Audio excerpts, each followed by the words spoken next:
सो दोस्तों, motion in a plane, देखो already मैंने 6-7 महीने पहले ही ये चैप्टर बहुत अच्छी तरीके से बनाया, जिसका लिंक मैंने डिस्क्रिप्शन में डाल दिया है।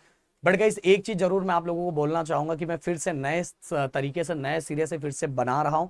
अगर आप लोग के एग्जाम में अगर अभी आ रहा है ये चैप्टर, तो प्लीज डिस्क्रिप्शन में प्रदीप सर ने ही पढ़ाया, जाके उसको अच्छी तरीके से देख सकते हो और समझ सकते हो। अब यहाँ क्वेश्चन ये आता है कि sir motion in a plane में कौन सा इंपॉर्टेंट टॉपिक और इंपॉर्टेंट क्वेश्चन है, जो चीजें इसके अंदर मैं बताने वाला हूं। प्लीज बहुत अच्छी तरीके से ध्यान से सुनना। एंड नए हो तो प्लीज चैनल को सब्सक्राइब करके अपना प्यार एंड सपोर्ट दिखाना।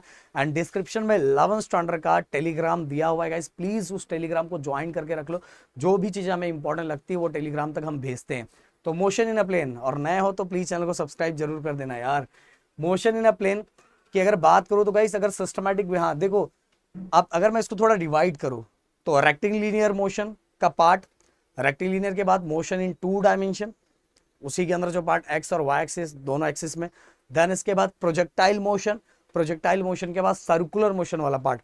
अब अगर ओवरऑल सिस्टमैटिक वे में पेपर जो डिजाइन होता है, अगर उस वाइज हम बात करें, तो ज्यादातर क्वेश्चन प्रोजेक्टाइल मोशन के ही आते हैं।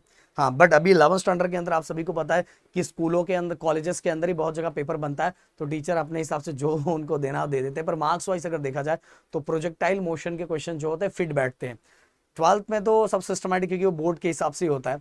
अब रेक्टेंगुलर मोशन के अंदर बोलो, रेक्टेंगुलर मोशन के अंदर गाइस छोटे छोटे डेफिनेशन बता रहा हूँ। ये डेफिनेशन यहाँ इतनी सब चीजें लिखी, बस मेरे वीडियोस को आपने देख लिया ना, आपको सब डेफिनेशन अपने से खुद से ही बना लोगे, खुद से ही समझ जाओगे। हाँ, ग्राफिकल स्टडी ऑफ मोशन के बारे में बोलना चाहूंगा, ये बहुत जगह स्किप किया जाता है।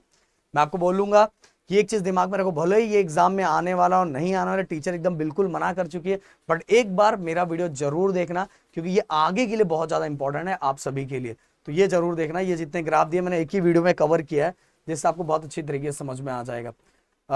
अब गाइस देखो, equation of motion for uniform acceleration, जैसे हमने Newton first equation of motion, Newton second equation of motion, Newton third equation of motion, मतलब first kinematic, second kinematic, third kinematic, ऐसा 3 9th स्टैंडर्ड में सबसे पहले डिराइव किया था। और वही सेम डेरिवेशन है, v equal to u plus a t, s equal to u t plus half a t square, v square equal to u square plus 2as, यही सेम है। बट गाइस, अगर systematic way में देखा जाए, paper सही तरीके से बनाया जाए, तो ये अभी 11th स्टैंडर्ड में देने जैसी बात नहीं है, क्योंकि ऑलरेडी बच्चों को आता है, बस उसके इक्वेशन बस आपको याद होनी चाहिए। इक्वेशन, इक्वेशन की बहुत काम का है। बट फिर भी मैंने इतने सालों में देखा कि बहुत सारी जगह ये भी दिया गया है, तो एक बार देख लेना मेरे वीडियोस में, इसको तो और सिंपल तरीके से मैंने बताया हुआ है, पर चांसेस बहुत कम है। अब हाँ, अब आते हैं हम मेन पॉइंट पे, जो है हमारा मोशन इन 2 डायमेंशन। इसमें एंड प्रोजेक्टाइल में, ये इसमें से ही क्वेश्चन ज्यादा देना चाहिए, और इसके क्वेश्चंस बच्चे लोग कंफ्यूज भी होते हैं। पर बोलूंगा वीडियो देखो, एक वीडियो मेरा देखना, मजा आ जाएगा, बोलोगे सर एकदम ये तो बहुत सिंपल था सर। मोशन इसके अंदर क्या होगा पता है? एवरेज वेलोसिटी, एवरेज वेलोसिटी आपसे पूछा जाएगा, देन उसका मैग्नीट्यूड निकलवाया जाएगा, डायरेक्शन निकाला जाएगा, फिर इंस्टेंट वेलोसिटी, इंस्टेंट वेलोसिटी का साथ में इंस्टेंट वेलोसिटी का मैग्नीट्यूड एंड साथ में उसका direction, same acceleration, average acceleration निकाला जाएगा, इंस्टेंट एक्सेलरेशन निकाला जाएगा, मैग्नीट्यूड एंड डायरेक्शन। ये सभी मोशन इन 2 डायमेंशन के अंदर हमें, ये सभी में से कोई भी क्वेश्चन आ सकता है, क्योंकि सभी इंपॉर्टेंट है, ये सभी पार्ट बहुत इंपॉर्टेंट है, और साथ में इसका ग्राफ आपके दिमाग में रहना चाहिए गाइस। अब बाकी सब मैंने इसमें एक ही साथ बता दिया है, ये पूरा पार्ट वहीं तक है। फिर इसके बाद ये पूरा पूरा पूरा, हाँ,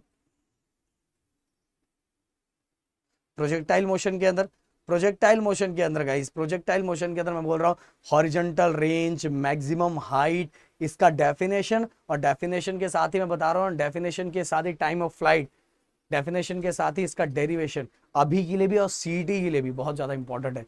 तो टाइम ऑफ फ्लाइट यहाँ आपको दिखाई दे रहा है, ये टाइम ऑफ फ्लाइट हो गया, हॉरिजॉन्टल रेंज हो गया, मैक्सिमम हाइट हो गया, ये सभी चीजें। और ये ना यहाँ बहुत कुछ लिखा हुआ है, प्रदीप सर ने बहुत सिंपल तरीके से करवाया, आप कर लेना।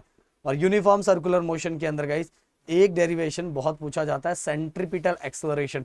पहले ये 12th में हुआ करता था, ये वाला, ये सेंट्रीपिटल एक्सेलरेशन पहले 12th में हुआ करता था, पर बाद में इसको 11th में डाल दिया। और कोनिकल पेंडुलम का डेरिवेशन, कोनिकल पेंडुलम, ये बहुत ज्यादा इंपॉर्टेंट है।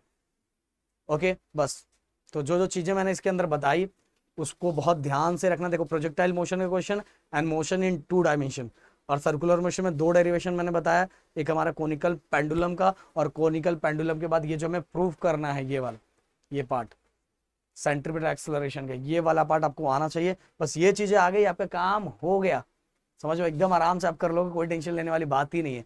तो मिलते हैं नेक्स्ट वीडियो में। Thank you so much guys, जय हिंद एंड जय महाराष्ट्र दोस्तों।